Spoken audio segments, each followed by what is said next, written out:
Geo Alternativa es una asociación civil que está clavadísima con demostrar que el desarrollo sostenible es posible. No solamente el ambiente es la naturaleza, el ambiente es todo. También son las relaciones, también son las cuestiones de género, cuestiones de consumo.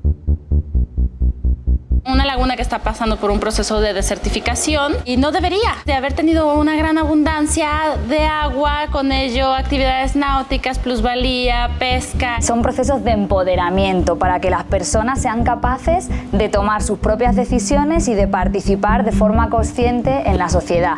¿Qué es lo que sucede alrededor de la laguna? ¿Qué es lo que sucede con sus ríos? ¿Qué es lo que sucede con el uso del agua alrededor? Entonces, en torno a ese problema del cual depende su supervivencia, eso nos hace que se produzca un cambio de actitud. La gente lo empieza a percibir, empieza a decir, oh, sí, es cierto, hace 2 años que no se seca, ¿no? Hacer obras de conservación del suelo, hacer reforestaciones. Nosotros consideramos que la agroecología es un sistema de producción integral que está totalmente relacionado al tema de las lagunas.